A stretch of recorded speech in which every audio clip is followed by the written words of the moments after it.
Hey Ryan, it's Michael and Reuben! From Bullion Now, bullionnow.com.au, bringing you all the good stuff from right here in Melbourne, in Victoria. What do we got, Rubes? We have a big box from the Perth Mints. We do. Bit of a differently shaped one. I think I'm used to seeing their kangaroo boxes and their kilo boxes and things like that. So it's nice to see a big chunky box like this. What's even nicer is that we've got it before release date. Yes, people will be viewing this on Tuesday, but this is actually filmed the week before. So we're very excited to have these through in time for release. We are. You would not believe how excited we are. So as you chop in there, we are looking at a design you've already seen before, but on a different size. Now this is, and we've talked about this a number of times, this is my all-time favourite size, the 10 ounce, because you're getting a larger planchet coin, so a larger face, so they can bring the detail out on the design, and you're not paying a humongous amount for it like when you go to the next size up, which is the kilo size. So I always thought the 10 ounce was the best size. I was very disappointed when Perth Mint stopped making the 10 ounce in the Lunar series. They went only to the 5. But they still do it with the Kookaburra, and I think every time I see it, every year it comes out, I think, this is why they should have kept doing it in the Lunar, because it gives you that nice, almost plate-sized planchet for not the kilo bar price. Yeah, it's kind of a size you love, but it's one that has been kind of left behind. I don't want to say left behind, but left behind a little bit with their past Kookaburra releases. We tend to get the others quite early on in the year, and then this one has kind of been falling kind of very late year normally. So it's interesting and very cool to see this one towards the earlier half of the year again. Yeah, but you can see on this design, you've still got the frosted background in there.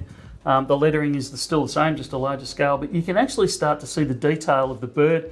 And even the snake, you can see the scales on the snake, the feathering in the bird, and the mountains underneath.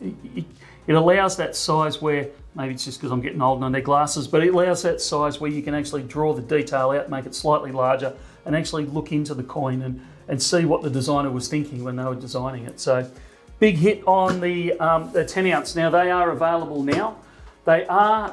If you look on the Perth Mint numbers site, or you look on our site, I probably should be saying that, shouldn't I? If you look on our site, you'll see that it's unlimited mintage.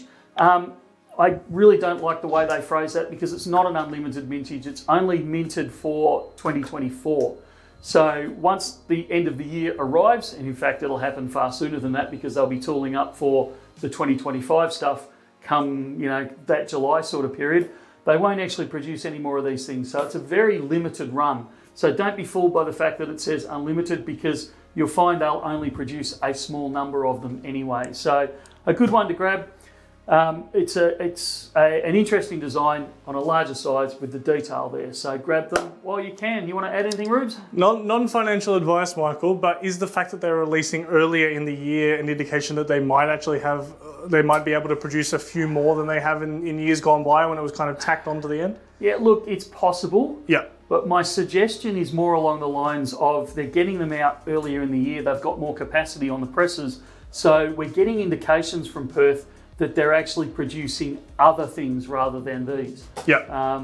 So stand by for, and I know this is in the mill, and I've actually mentioned it once before, they're looking at going back to some of their bar range that they haven't produced before.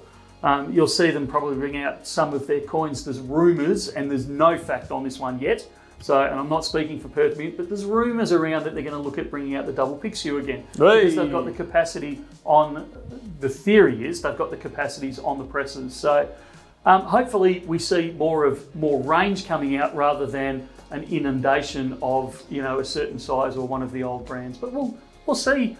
Perth Mint's always surprising us, mostly on the upside, occasionally on the downside. So, we'll look forward to what happens for the rest of the year. Good to grab your thoughts on that. All right, thank you very much, Michael. We will see you in the next video. Sounds good. See ya.